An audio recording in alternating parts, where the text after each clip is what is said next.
Hey guys, I'm Justin, and I chose to write on who am I and what motivates me. As an educator, I feel this is a very important thing to know about who you are personally and what motivates you, so that way you may be able to continue that and put it into your life and to help others to be motivated as well. The first question I had is, when was I motivated in the past and what caused me to be motivated? I feel this is something that you need to figure out for yourself, obviously, because it is a personal thing, and it's a good way to start building the framework that Elder Bednar talked about in chapter 4 of the book that we're reading. Also, I feel that this is not something that we should only ask ourselves. I feel this is something that we should also be asking our students. We need to find out what motivates them, help them continue to be motivated even now and into the future. I coach basketball, and this is something that we have to do as coaches. We have to figure out what motivates every individual player, and then we use that to our benefit. Some may be the reward of the glory, or some may just be the experience, or some don't have any motivation at all.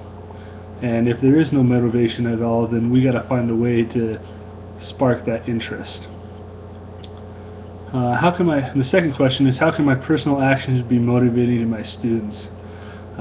This is something I noticed as a coach.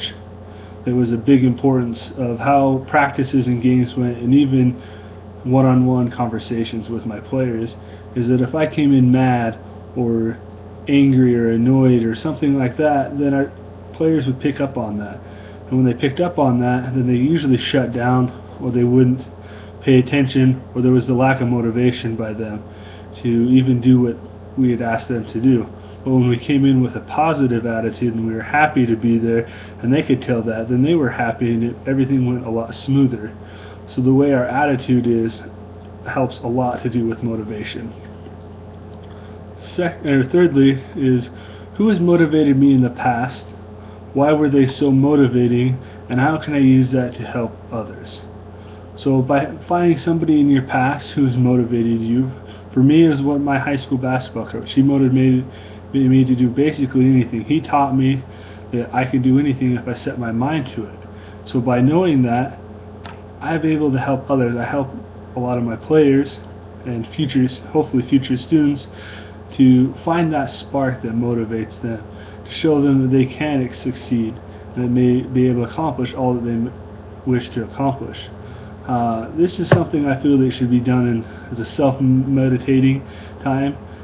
As the prophets talked about, especially David O. McKay, he talked about sitting down and meditating.